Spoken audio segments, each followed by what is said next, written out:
What's up, everybody? I'm Adam Watts. Mike Jackson. Gannon Arnold. This is Broken City Artist Podcast, episode 10. And we're here today to talk about stuff, just like usual. Art, life, music, which is also art, and everything else. We're here at Broken City Studios in Brea, California. This is a keyboard. Quite loud. That's a person. I didn't expect that to be on. So, we got some questions today from Facebook, Instagram.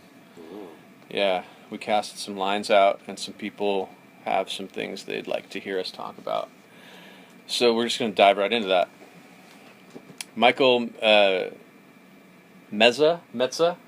Michael Meza. What are some good books on composing, preferably with CDs? There probably is some good ones. They probably exist, but but none of us know where they exist. And it depends on what kind of composing, too. We could talk a little bit about composing, and I don't know what I'm talking about, because I actually wrote a book on composing, but I don't really call it a book. Flyer? It's almost like a pamphlet, yeah, like a flyer. It's and it's on songwriting, but I think the concepts within it apply to Or pop music. Pop music, but to any kind of composition, I think. But if you want, Michael, I can send you a PDF of that. It's called Contrast and Balance in Songwriting. But I think in composition, it's personalized. It's what you have to somehow externalize what's inside of you, and then the genre in which you're writing in, or whatever idiom you're writing in. I mean, has so much to do with it as well. I don't know if there's a single resource that would be of use in that. I know, maybe perhaps specifically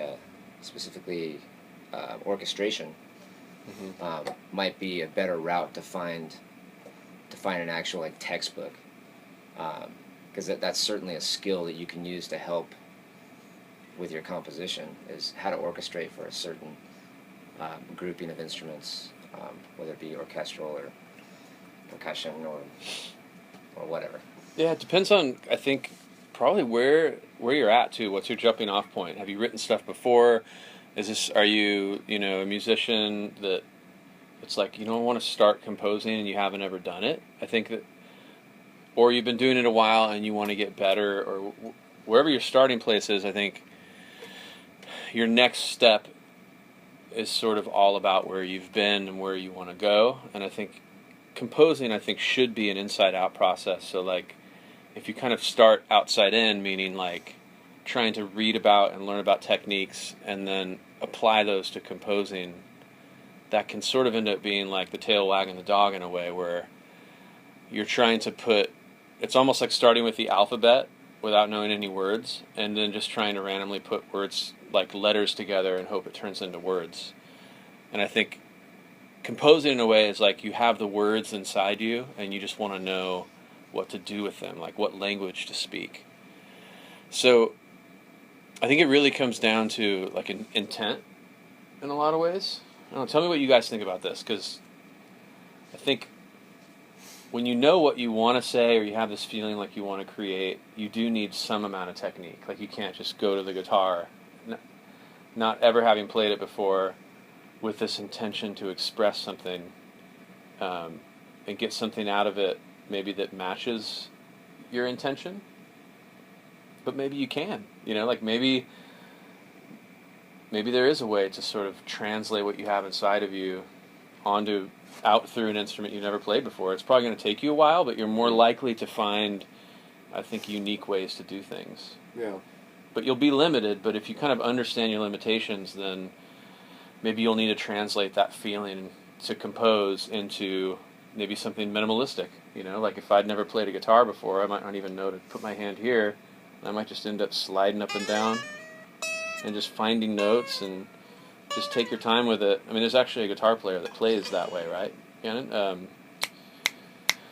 What's his name? The guy that taps. Stanley Jordan. Stanley Jordan. Yeah, if you YouTube Stanley Jordan. But anyway, there's lots of different ways to I think, approach composition. And the more technical... A lot of it, it's just trial and error and discovery, finding the things you like or the things that work the things that are in line with, Like resonating with. well, yeah, but in line with your intent.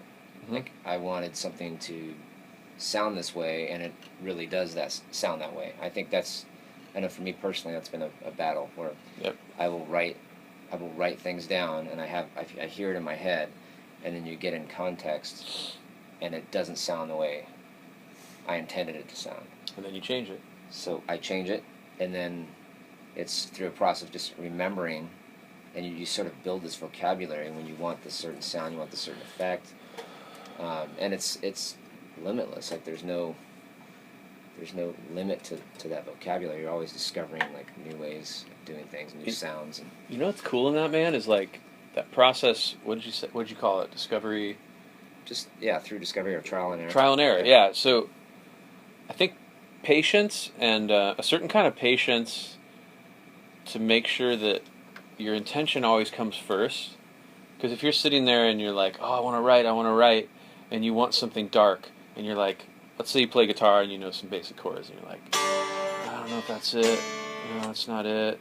That's kind of dark. Yeah, maybe guitar's out of tune. I don't know. You know, just like you're like searching around, and if you're impatient, you might settle for something that's like pretty close. Yeah. Whereas if you take the time to be really exacting with your intent, like you said, aligning with your intent, and don't settle for like any kind of, what's the word for that? Just don't settle for anything other than your intent, and you're gonna feel it. It's like almost like listening to your gut and just searching until you find that right chord that's like, ooh, that's the way it feels. And if you're a lyricist, the same thing. Don't settle for the first pretty close cliche. Or I think that's composition is something that you can take your time on. I mean, it's like in some ways it's similar to performance in that I think a lot of composition is rooted in some sort of improvisation, where you come across a moment and embrace it. A lot of singer-songwriters just press record and then start improvising, and then they capture melodies. But composing, especially for multiple instruments, like you're saying, like an ensemble or something, you have all the time in the world to get it right, and don't settle. I think that'd be like a big thing about composing. I mean, you could even apply this to photography. It's a common usage of the word, like the composition of a photograph. Right. And what was your intent? What are you trying to draw focus to? Yeah, that's a big one. What are you trying to capture? What is the essence of the photograph? What is it trying to say? I mean, that's a composition. So I think in using that word, composition, I immediately separate that from the anomalies of a live performance or capturing a live event. It's a composition. My mental space is that, creating from yeah, scratch. you're sitting at a desk and you got your quill and and you're composing something. Whether it's a book, it's literature, photograph, or music, there's intent behind everything. So just trying to align your output, your results, with your original intent, and then you just keep doing it forever, and you just get better at it. I don't think you ever get 100%. It's just you get closer. Yeah, that's how it is for me. What's that famous quote that like art is never finished, it's just abandoned? I don't actually agree with that, but it's one way to look at it. That's a big one, and if we can trade guitars, since that one's louder and also in tune.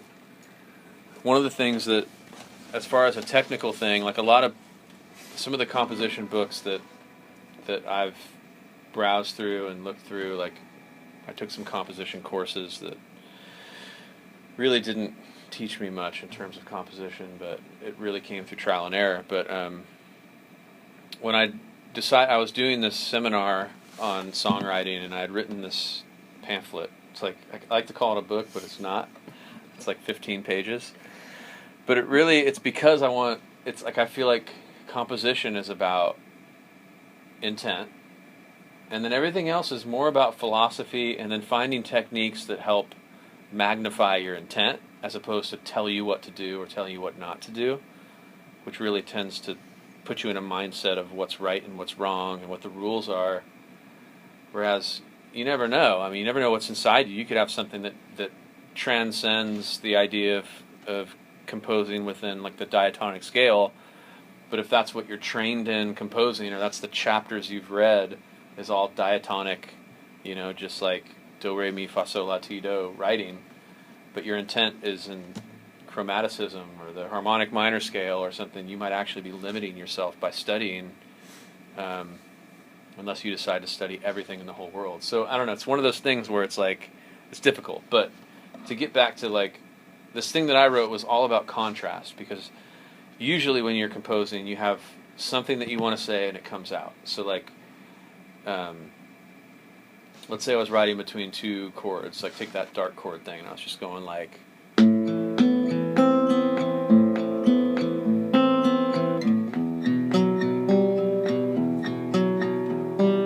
just vamping between those.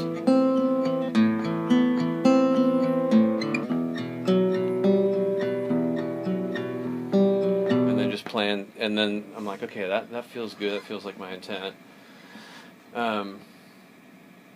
What would be, so the chords are changing, so we're talking about contrast here. If that's your basis, and you kind of want to know where to go as a composer, so I'm holding on one chord for a bar, another chord for another bar, and that's like, let's say that's my verse or my section A.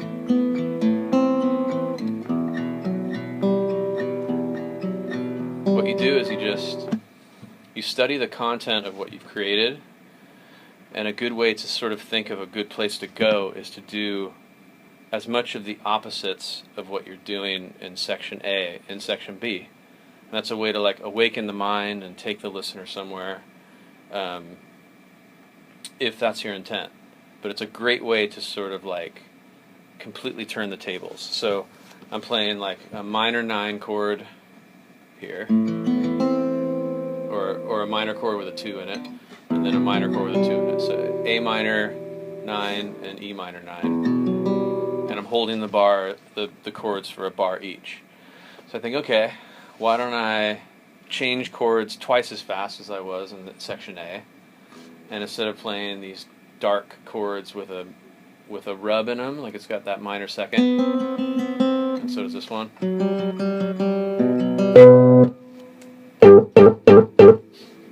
Is to go to changing chords. You hit the right note, too. Did I? I was like, is this thing plugged in? So changing chords twice as fast and moving to a more like a happier sound with more of an open, maybe a major third thing. And then, so there's 2 things I can do. I can change chords twice as fast, and I can move to a different mood. So I'm changing the rate of the chords and the mood. And then I can also change the way I'm playing. So I'm going from finger picking, and then I can say in section B, I'm going to change chords twice as fast, I'm going to play happier chords, and I'm going to strum. So now, not only like I'm changing 3 different things along the sort of like horizontals of what you can do. So I go from this,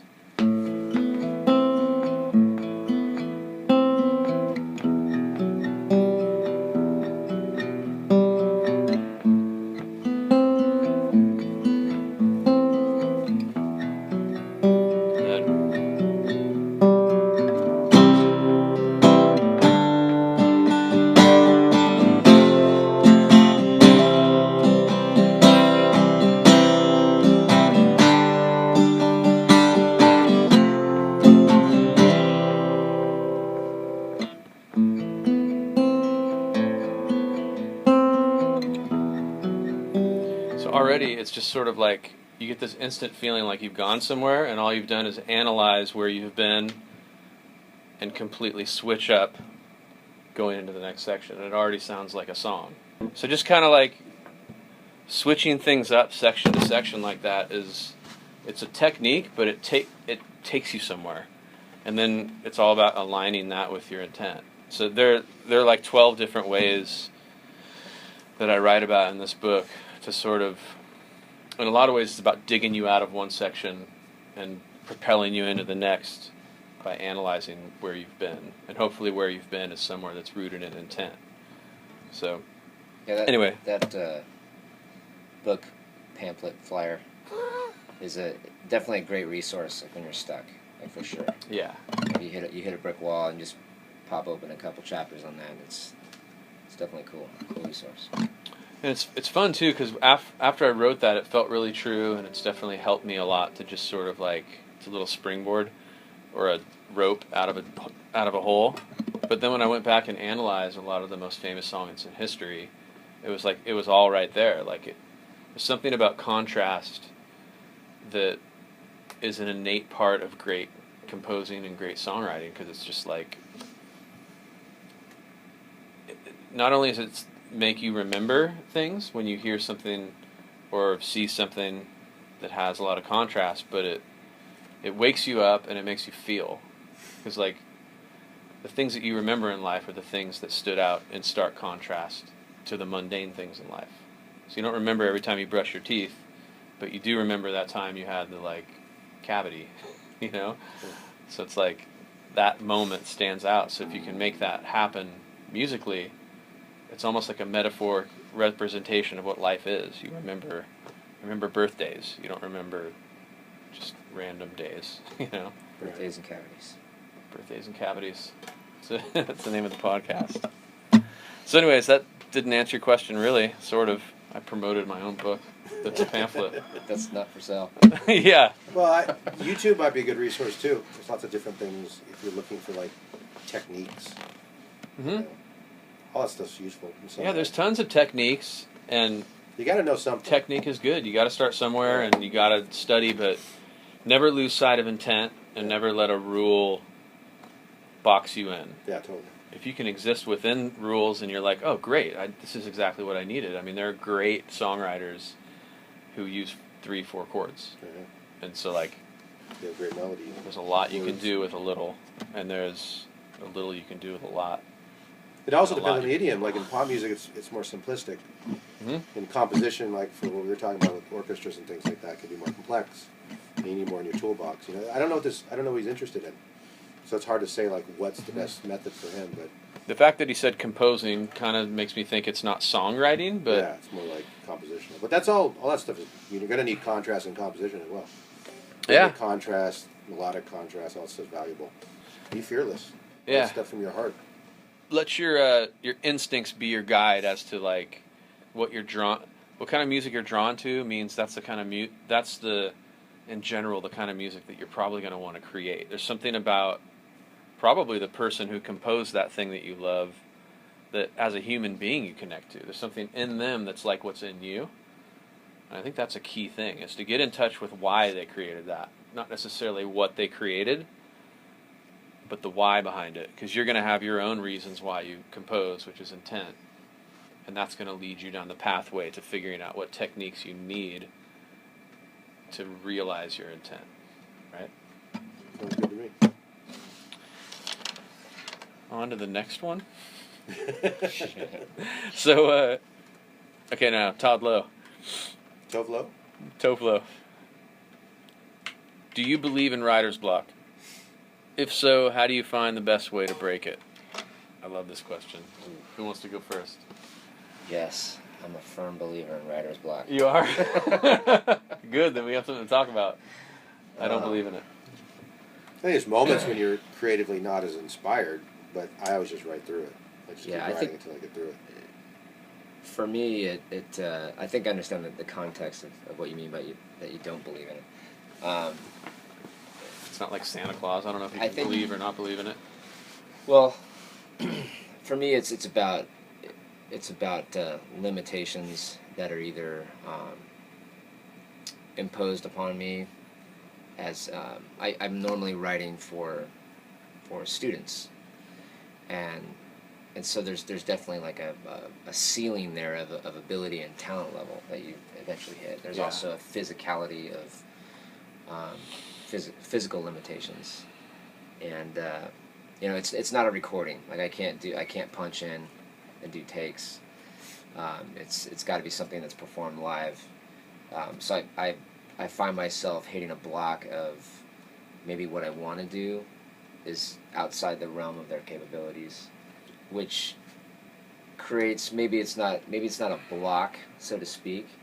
We can analyze it and philosophically tear it apart, but basically what it does, it forces you to do more with less, which really like sparks the creativity. I used to write for this really novice ensemble, and it had to come across as this, fine-tuned, polished, product by the end of the season. And I think that was the most education I've ever gotten. Really? As far as my line of work, my career was writing for this group that had almost, just bottom layer skill set, and being there for years. I worked with this group over a decade, and I feel like that particular experience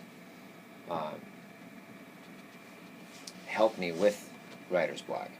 That you have to somehow be a genius with this limited vocabulary, limited skill set. But I definitely feel that. I probably feel it every time I sit down to write. Oh, really? But it's like a writer's hurdle. Yeah, it's not necessarily like this immovable object. It just, how long is it gonna last? Is it gonna last 5 minutes? Is it gonna last a half hour, and then I walk away from it, do something else, and come back to it, and then I have sort of a little micro epiphany. Mm-hmm. But I mean, I guess the way I'm interpreting the question, or interpreting the phrase writer's block, Mm-hmm. I picture that as it could be, like ripples in a pond that you just have to navigate. It could be speed bumps. It could be hurdles, like you said. It could be walls that you have to scale. It could be mountains that you have to climb. It just depends on where you're at and what you're doing. But I feel like almost every creative decision is, at some minuscule level, a writer's block. Like, which way am I going? Fork in the road. I'll go that way, Yeah. But my interpretation. What do you think, Anna? No, it's cool. I kind of had a writer's block today. So, but I think it depends on how much music you're writing. I've been writing a lot of music, so it's like I think there comes to a point where you're like, "Oh crap, what do I do next?" Or where am I inspired to go? Usually, I'll come up with crappy tracks or songs or ideas, and then I'll get a good one. So that's my process. I just write through it. I'll just like, this song sucks. Oh well, sorry, I brought you over here. We were working with this guy Josh today, and Adam actually had a good idea. And I tried with him earlier. Nothing was working. Like everything I tried to, I'd have him record a melody, and we were like, eh. So sometimes I don't get worried about it. I just know that's part of the process, And I wasn't totally inspired today. I'm kind of burnt because of last week, so much activity. So like this week, I'm sort of like, I think that you touched on intent as well with that. That if you really have nothing to say, either in that 5 minutes, or in the hour, or in that day, or it could be a week. If you have nothing to say, then you have nothing to say. I mean, you're trying to draw from a well that's dry. I think, for me, I know that's the cure when I have intent. Like, this is exactly what I'm trying to do. Mm-hmm. This is what I want to communicate. Then it feels more free flowing, with less interruptions. Yeah, I would say that for me, writer's block is like, it assumes that you have a desire to write, but you're blocked. So, what is this desire to write? To me, that would be the first thing. Like, if I want to write and I can't write, then I feel like that there's some internal issue, like with expectations or ego, or there's some place you're not willing to go, or that maybe you haven't discovered, or you've written so much of one thing that you can't do it again. So you're kind of like, you're digging in they're digging in the wrong place. Old reference, Indiana Jones. But like, you're trying to find something where you've already found everything, maybe, or you're desiring to write for some reason that isn't what writing's about. Like, I want to write because I want this to happen as a result of the writing. So you're really not in a place of writing. You're in a place of wanting something finished so that you can say that you had written, or because you need to have a song done for your band rehearsal, or, you know what I mean? That can be inspiring though sometimes. It can when be you're under the inspiring, bed, but it can also be a drag if you're not. Yeah, it can be great, but I mean, in the case of this, where it's like you have writer's block. To me, there's a reason why the block is there, and it's not because you can't write. It's always because you can always, and this is something Bono said from U2. He said, if you have writer's block, then you can always write about having writer's block, and you're out. Yeah. It almost sounds like a trick of the mind, but I think it really is. I think it's we create our own parameters too, which we don't realize are limiting. Don't exist. Yeah. Like you put those there. I do staging kind of choreography for those who don't know what the marching activity is, but I feel like that's one of my biggest like writer's block experiences is when I realize, you know, I've got these human beings that are standing in front of me, and we're trying to get some sort of either purposeful staging, like getting the musicians in the right spot where they're supposed to be for whatever they're playing, or there's some sort of visual intent, and you get boxed in, and you have these limitations on how quickly can they get there, how many counts we have left in this portion of the music, and realizing that when it seems like there's no way, like it just can't be done, it's because of parameters that I've built up. Right. Like they can only move like this. They can only do that. Exactly. But trying to analyze whatever situation you're in. I know Todd personally. He does web design, but you know maybe you're sitting there and trying to figure out what is the concept. Where do I want to take this website? And maybe there's parameters that you're building, you're forcing upon yourself that aren't really there.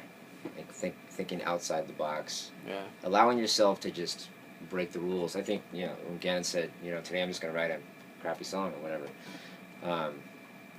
I think sometimes that helps. Just break your own rules. Yeah. Well, what happened too is that we were recording an idea and I heard it back and I was not happy with the result, and that sends me into a spiral of depression and sort of like like everything just starts like a big light just shines on you and like idiot, and then you're like, oh, crap, now what? And then it's just sort of this. It doesn't matter what's happening around you now, because even if people are trying to contribute, now you're bummed with yourself. So it just makes the whole process for me just go. Yeah, the expectation of a certain result can really screw you up. Oh yeah. Sometimes. What were you gonna say? I was gonna say it's just comforting that Paul McCartney has written some pretty crappy songs. Oh, for sure. All the great ones have, for sure. I think when you write that much music, you're gonna not all of it's gonna be amazing. Some of it's just experimental that the public happens to have access to. Yeah. Sometimes what I like to do too is look at other people's creative process, like Philip Glass is a good example, or see how other people create music, and that's really inspiring for me, because I'm like, you can take things from that, like, oh wow, cool. Like the Underground River thing you were talking about, like what he talks about in that movie, it's like that was inspirational for you. It's like there's so much information on YouTube and stuff that if you go on there you can find, it can actually constantly inspire you. That's the thing, we have access to something that people didn't have access to 20 years ago. It's like, what's really, really cool, it just reminded me, is that I think one of the coolest things you can do is be inspired and research and study, dive into something that is completely different than what you're doing. So if you're doing web design, go to a museum, like check out some art. I mean, that kind of works with everything. But I know a lot of times, well, not a lot of time, but almost 100% of the time, like I personally am not inspired or motivated by things that are within my world, like what I do. Like I go to outside sources, because personally I don't want things to get too derivative. You know what I mean? So I mean, obviously you got to keep things in context for whatever you're working on, but I think that might be a good way to. It's interesting you should say that, because I kept it more in music, like the idea of what you're talking about, where I went and looked at like hip hop producers and like what are they doing, and they're taking records and repurposing the information on the record, making new songs out of it. And I was like, oh, that's interesting. Like I've never like delved into that world, and like it never interested me before. But I was like, this is their art, and it's an interesting art form of taking a sampled piece of music, repurposing it. Repurpose is the wrong word. Like pop art, collage art. We talked about it before. Where it's like you're taking things that already existed but redoing it. It's like you're finding a new purpose for like a chord sequence or a melody. It's like recontexting. Yeah, recontext, and then there's like a rapper that puts something on top of it, or even it's our R&B track. And I find that so fascinating because I think all of us are we're creators, so we create from an instrument, or we have the ability to do that. A lot of these guys, they create on a little like MPC. So it's like just they push buttons and they sample things, and then all of a sudden they've come up with this other art form. That was definitely what drew me to visual arts. Like there's an art piece on the wall right there that I made, and it was done in that way. Like yeah, I like that. I think it's recontexting objects, because objects, whether they're aural, they're sonic objects, or whether they're visual objects, you can take them, put them in a new context, put them in a new relationship to each other, and those objects have their own story. So you're layering story upon story, and creating your own story out of other stories. Like that's what I love about taking antiques, and specifically animal bones also, because you actually have the story of a life lived that's over, plus you have objects that have lived lives and had scratches and dents, and I don't know where they came from, but there's a feeling that this thing has lived something. Yeah. And that kind of motivates and guides how I put these items together and tell my own story. So, in a lot of way, we're doing that with chords. You know, the A minor chord. It's been around for centuries. It's everybody's. Yeah. Everybody can use it, but you can repurpose it and recontext it in any way you want. And recolor it. It's kind of cool about hip hop when they do that is they definitely take from old records, like old Motown or just obscure like R&B tracks, and that's cool because it gives the younger generation like, oh wow, I didn't even know that existed. I think there's an ethical issue with that though for me. I think when you give credit and you give, as long as you get credit, I think it's okay. Yeah, I think when you don't, because you're basically taking other people's art and standing on the shoulders of it very directly, which I think there's philosophical and ethical things involved there, and I think as long as you give credit and it's... As long as people are getting paid. Yeah. Because otherwise it's stealing. Right. I mean, there is a fine line. I think these guys...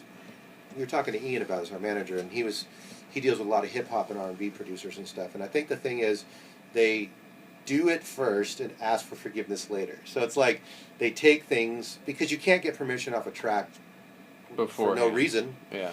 So nobody's going to say, yeah, you can use that track for nothing. But you're going to have to, like, kind of do it.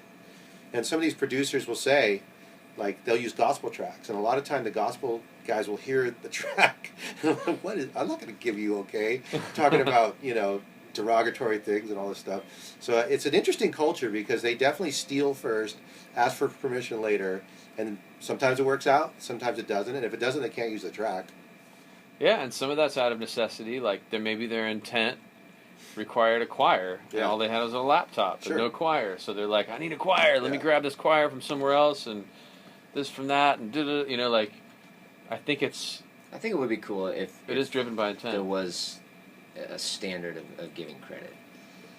Yeah, it's because the fact that some of these mashups are just completely illegal. Like, there's no way they would get permission, and so people will anonymously put them together just for the love of the art of collage, and they post them either on SoundCloud or wherever. But some of them are just brilliant, like just amazing, and how they doctor either the tempo or the key, or they just the way they place them in. It's art. It's totally art, and I can totally appreciate it. And it's on in that case, in that particular context, like they're not trying to cloak the original. It's out there for you to actually recognize it. Mm-hmm. In the sense of some of the hip hop stuff, it's definitely cloaked. Like I remember it's a Janet Jackson song that uses Ventura Highway from America. Mm-hmm. America. But I remember talking to someone that had no idea that was not a Janet Jackson song. That's what happened with Every Breath You Take. That guitar, yeah. It's He like, did it. you know, I wish there's a little bit more overt effort to just give credit, and I don't think that's a bash on the art form, and I wouldn't say that it takes any less talent or creativity to do that kind of art form. It's just a different skill set. I think it's a different skill set, but there is something to be said for starting from, virtually nothing. Starting from, let's say, like a table full of tools, and then making something. A table full of tools and a pile full of raw materials and making something from intent. As opposed to a table full of tables and then making a different table by stacking tables.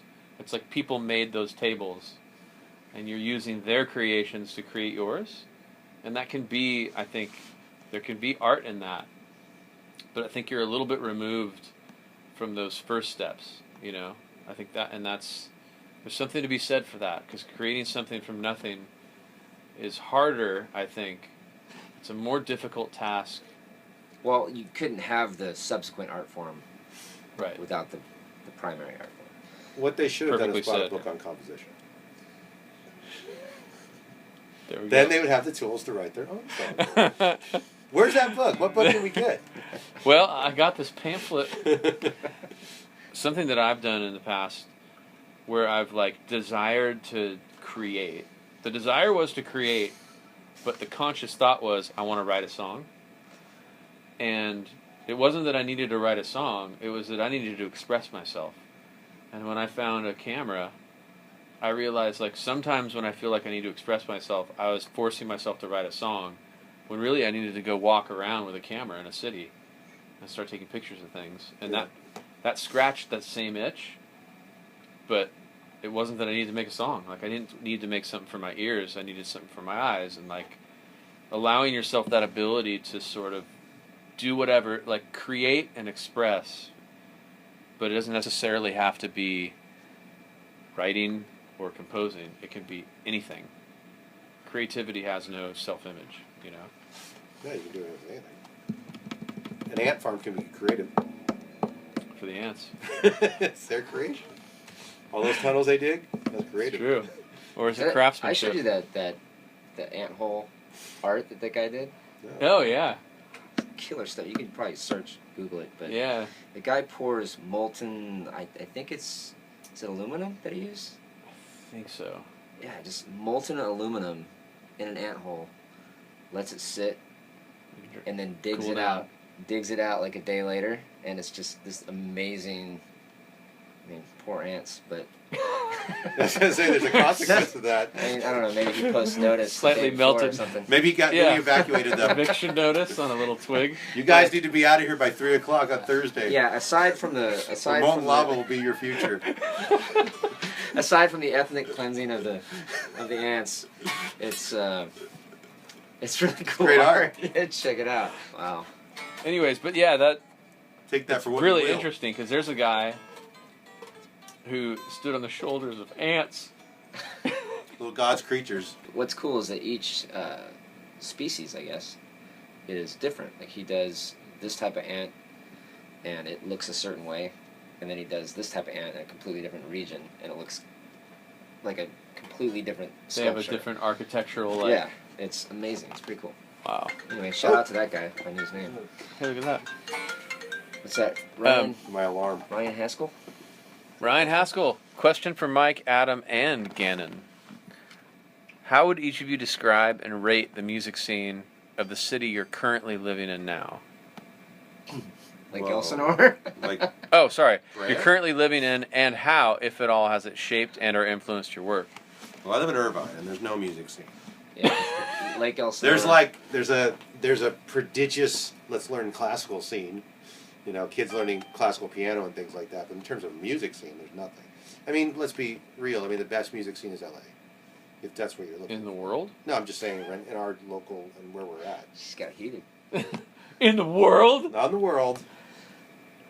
Interesting. Yeah. Irvine's got nothing. Not at all. I haven't been influenced by.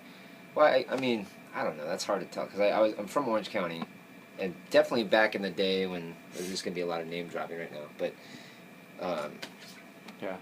the early '90s when we all met, and Yeah, let's say Orange County as opposed to a city. yeah, Orange County's got like a bit. I mean the band Common Sense, you can Google them, and everyone who came in and out of that band, and then there's connections to The Offspring. Laguna Beach High School with Nate and Yeah, Nate Wood, Taylor amazing Hawkins. musician. Taylor Hawkins from the Foo Fighters. He worked at the music store in Lake Forest there, next to Mission Viejo, and then just all the guys. I can't remember all the names. There's but a all the lot of guys great from, musicians came. Well, from Drew Orange County. Hester. Drew Hester. Well, not him, but everybody else is great. Who we're talking about. Yeah, and the music. So it's There was more of a interesting. music scene too back then. There Yeah. was. There's not as much now. Like The- the Belly Up in San Diego. There were funk and then, bands, there were disco bands, there were reggae bands. what's the Yeah. place in Laguna Beach? Sandpiper, Sandpiper. the White House. Yeah, Sandpiper. That was. There's definitely a scene. It definitely was. It's not as like, Yeah. but right now it's not the same. But I would say that I'm maybe even we're sort of sheltered from scenes. You know, I think you'd For have to sure. ask somebody who's coming up, who's in like a social group, like whether it's like a church or a high school or a college that like is involved with hundreds of people of the same age doing stuff. Like I bet there's hidden scenes all over this place. Like I lived here for 8 years and I didn't know that there was an art scene 3 miles from my house until I started making art, and I was like, oh, there's an art walk, and like there was a scene to be found. So like I don't really know because I'm more of a like a recording artist person. I'm not out playing clubs. So I don't really know what the scene is. But even if when I did, there was a scene down in Lake Forest, for example, like where there's a band called Rival Sons, and the singer in that band is Jay Buchanan, and he came out of that South Orange County scene. There's a bunch of guys, Corey Joseph Clark, and who else? Tons of people. Standing Hawthorne. Yeah, Stan Hawthorne, Chris Yeah. Karn, AJ DeGrasse, bunch of dudes that were like all playing at the Gypsy. That's this club called the Gypsy Lounge. Wow. Yeah, so the Gypsy Lounge was the kind of this place where a bunch of singer-songwriters and rock bands, Wonder Love, all those bands. Square, which had the guitar player from Maroon 5, but his question is how has it influenced our work? And I would say that if anything, it influenced me in the opposite. I'm kind of like a counter type person. Like, if everybody's doing something, I want to do the opposite just because it's kind of who I am or something. But I never wanted to watch bands before I played, and like I never wanted to be influenced positively or negatively by what was going on That around me. sounds like what I do now. Really? Yeah. You avoid? I totally avoid. I can't stand watching works in progress. Not because I'm judging it like it's not good. Mm-hmm. It's because my work is in progress. Yeah. So I don't want to be watching someone else's work in progress while I'm still like In your flailing about and trying to finish whatever I'm doing. You have a tough job, man. Well, you know, the contrast of that is one of my favorite things I love to do is at the end of the season, I love to just sit down uninterrupted and watch the best of the best back to back and just take it all in. I love taking in the final product when it's all said and done at the end of the season. So let me ask you this: are you doing it to protect your process and not be either influenced, or it's like you don't want those ghosts in the room when you go down, sit down to finish what you're doing? Because to explain to people who don't know what we're talking about, like you have to write something and start showing it to people before it's finished. So like you're taking a half-grown baby or like out of the womb and going like, check it out for a second. It's not done growing. Put it back in the womb, grows, and then by how many shows do you have where the show's finished and you do the whole show? Percussion show. There's probably at least 3 performances of an unfinished. But even then, I mean, you could say 3 unfinished, and how many? You could say that they're all unfinished. I mean, we're still doing stuff. You're just trying to perfect it all the way to the very end. Are you perfecting technical things or actually changing the composition? You're probably not changing the composition of the last the last 2 weeks, maybe last 2-3 weeks. So the composition is the way it's played. So Yeah, but you're definitely tweaking things all the way up until the very end. But yeah, to answer your question though, it's weird. It's both. It's psychological. I don't want to be influenced, but I trust myself enough to not be influenced. Like I can watch things, but you can't unsee something.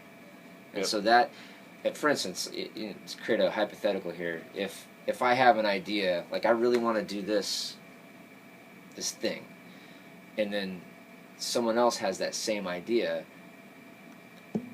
I don't want to know about it. yeah, Now, if we get to the end of the season and we're both doing the same thing because we both independently had that same idea, I'm totally fine with that. But it would be like, what if, I don't know if there's a good parallel, but it'd be like, what if the Beatles were watching Pet Sounds be recorded? Or if Pet Sounds were watching Sgt. Pepper's be recorded? If they saw the process, it would have been, I think it would have been a travesty, like for those two works of art. Well, I have a perfect example of something that I wouldn't consider like, like even my best work, but it was a life-changing song for me, in my career and just my life in general. Is this song called "Beautiful Soul" that was written in like 2003, and this kid Jesse McCartney recorded it, and it became a big hit, like globally, and launched my career as a songwriter and led to so many things in my life. Like this studio was built with royalties partly from that song. Like huge thing for me. And when I thought of that title, as I co-wrote the song with Andy Dodd, and I came up with the title and this little hook, this sort of like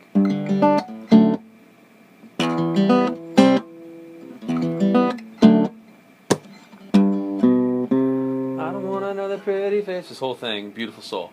And so I'd written a little chunk of it, showed it to Andy, and we went. And so back then, I think iTunes was launched in 2003 or 4. It was right around there.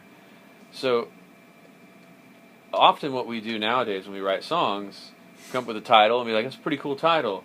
And you go and you like Google it or check the iTunes search engine. And you go, there's another song with that title.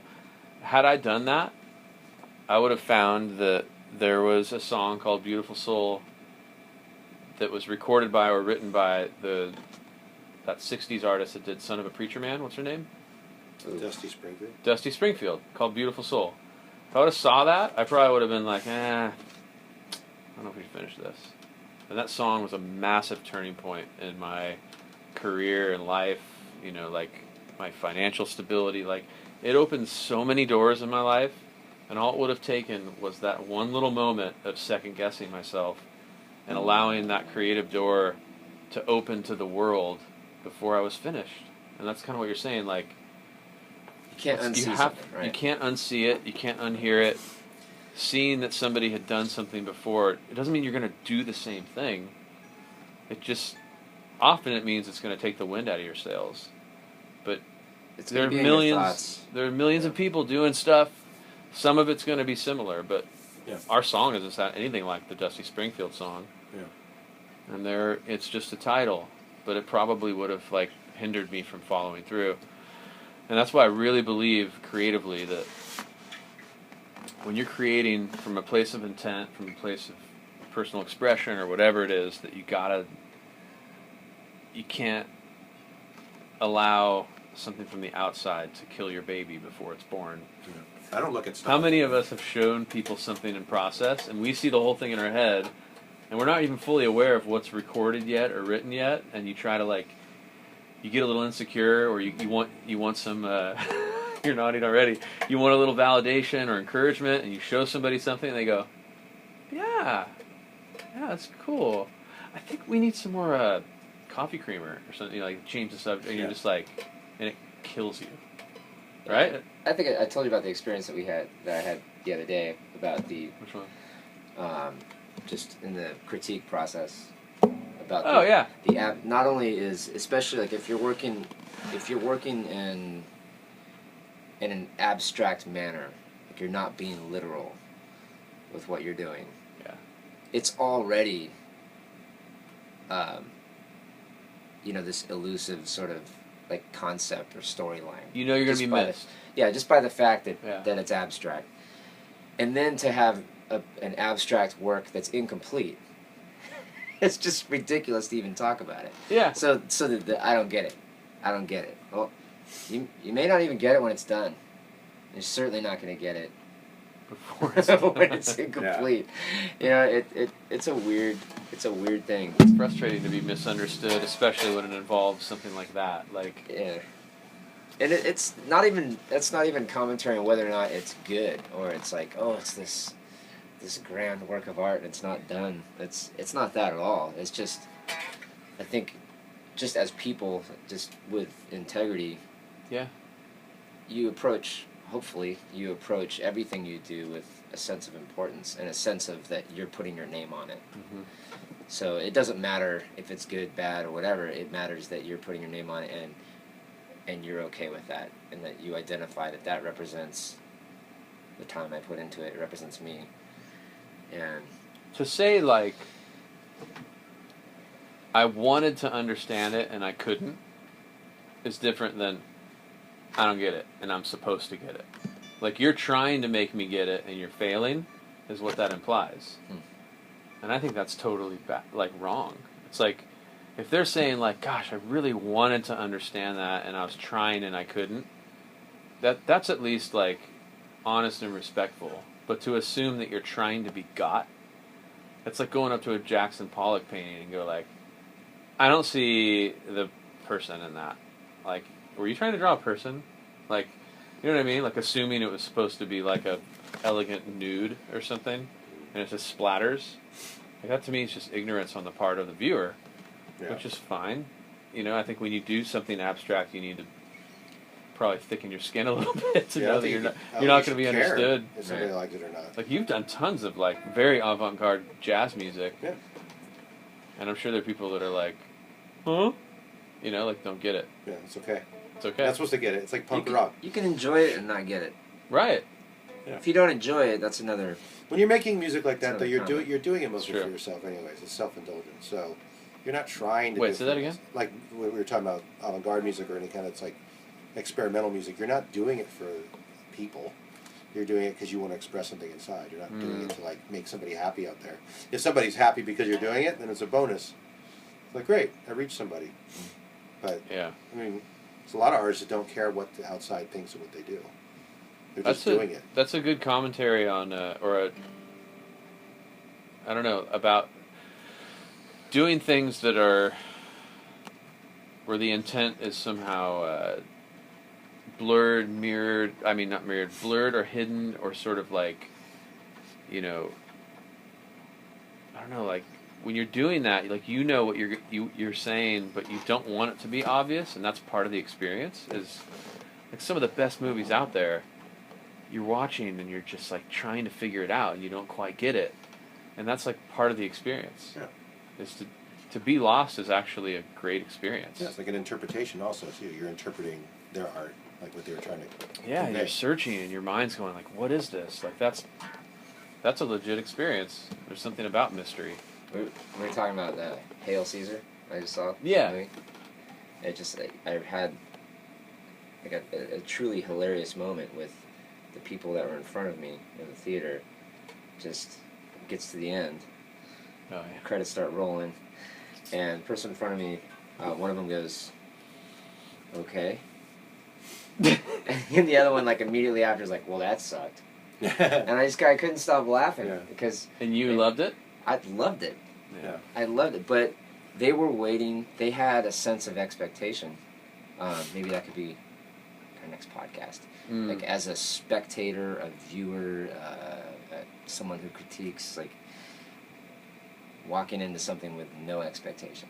Yeah. I think it's healthy. It's super healthy. Yeah, it is. They clearly had an expectation that this is how a movie ends, and that there needs to be some sort of, I made the joke about, Godzilla has to, trample the Eiffel Tower, and then we know it's the end.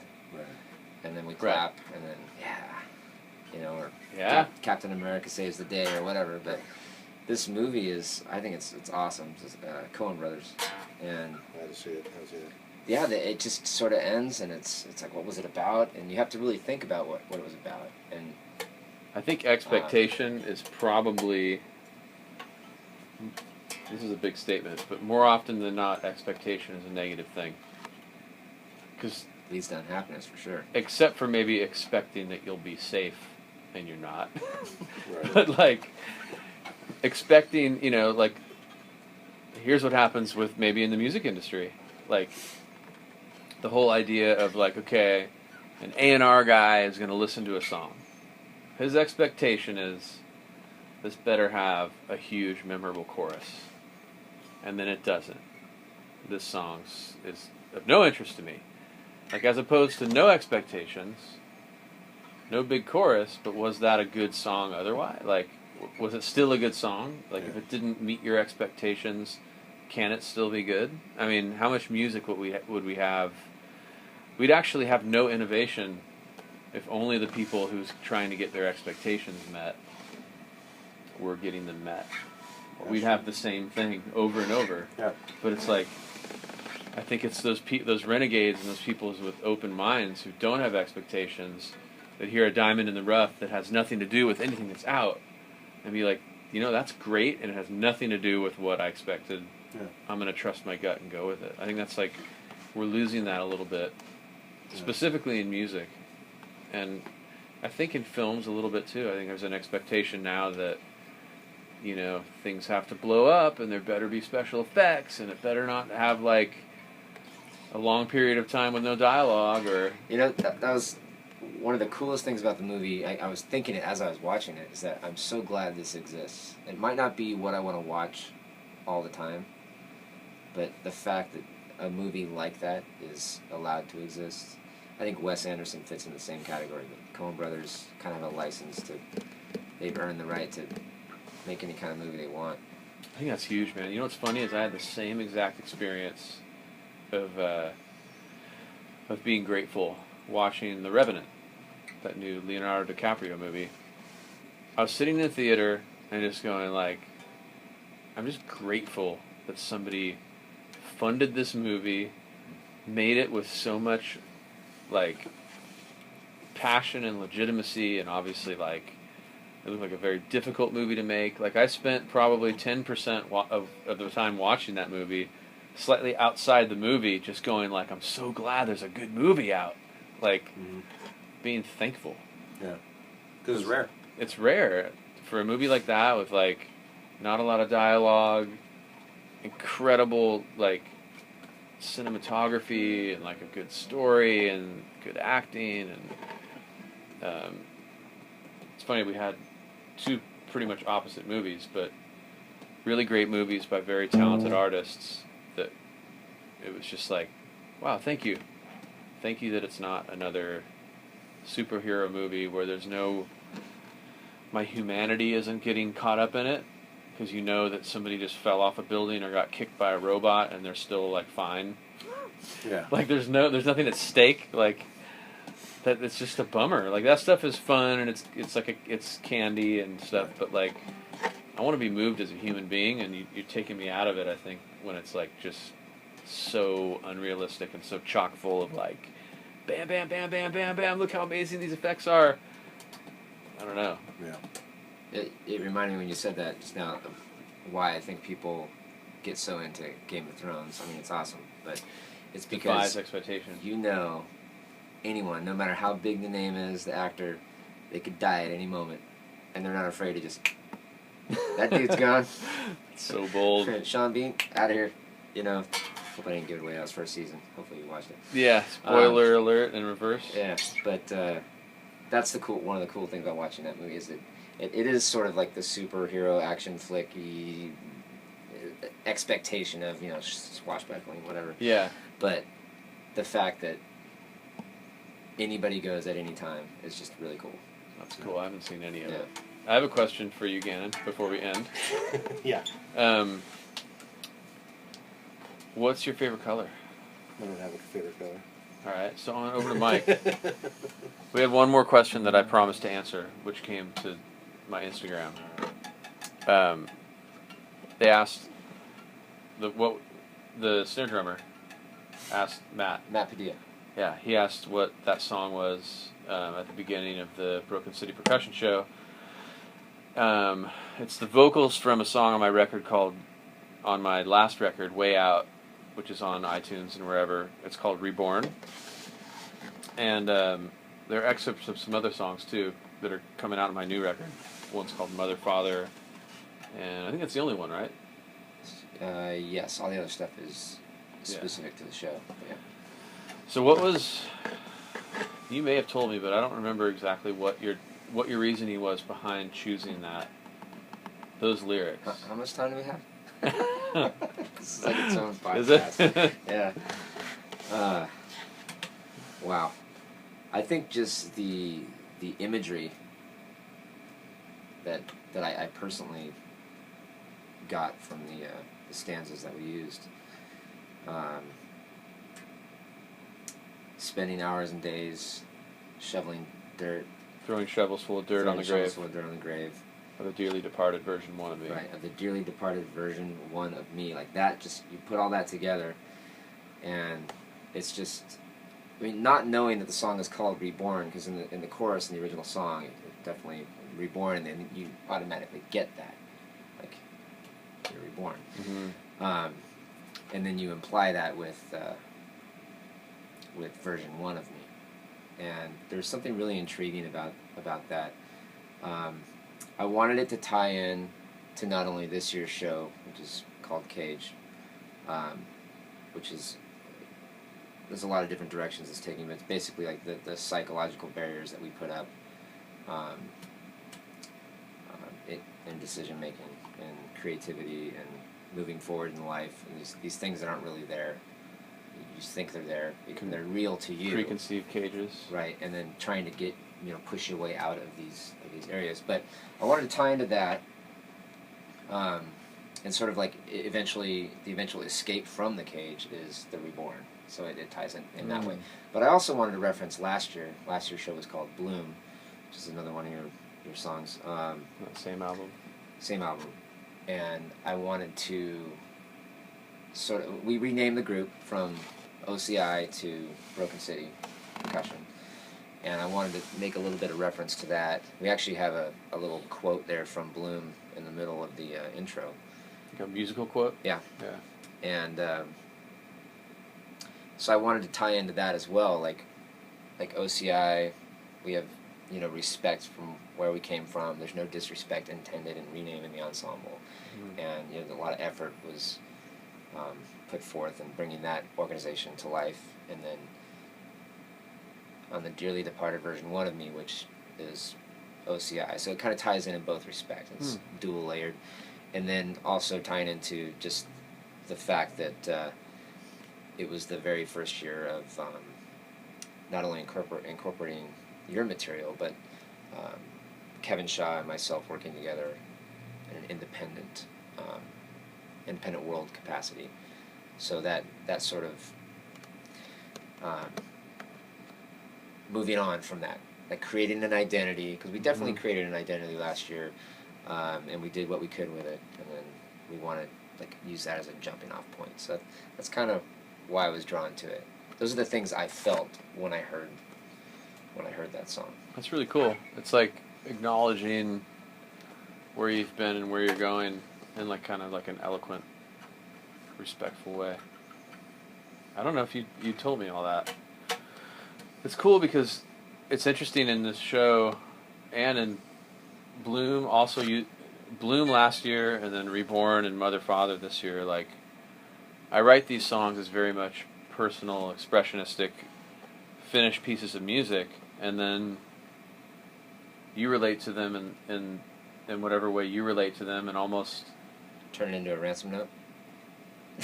Yeah, it's like an active collage and repurposing. That's like a conversation of putting those vocals in a new context, because the music underneath the vocals is completely something else. Like when you hear my version of it, it's different harmonic underpinning to it, and give those lyrics a different feeling. Because when you're writing melodies and lyrics, you're finishing that thought by what chords you put under it. It's all part of the songwriting process, and you took it and put a different spin on it that was like yours, and that's a really cool way to. It's been an interesting way to collaborate, because it's sort of like collaborating with a message in a bottle. It's like I'm not there. It's like I just sent you this thing, and I was like, I can't wait to hear what you do with it, because I respect you and Kevin as artists, and it's been an awesome experience, man. Especially because we go back so far, and the whole world of percussion ensemble, like that whole activity to me is like really close to my heart, and a part of who I am as a person, and how I came up as an artist, and being your student when I was a kid, and now we're just friends and collaborating in this way. And Gannon's a part of the show too. Like Gannon, that guitar solo was composed by you. Yeah. And thanks for doing that, by the way. Yeah, so it's great, man. We've all been friends like 20 years. Yeah, jeez. Yeah, and I'm 21, so that's. Benjamin Button. Anyway, that's a good note to end on. Yep. Thanks for watching, listening, whatever you're doing. We'll be back in roughly a week with podcast number 11. Thanks, guys. Leave a comment. Let us know what you think. We love to hear from you guys. And if you want to, I believe it was Michael, email me at info@brokencityartists.com, and I could send you that PDF on composition and songwriting if you're interested. Thanks a lot, guys. Next time! Peace.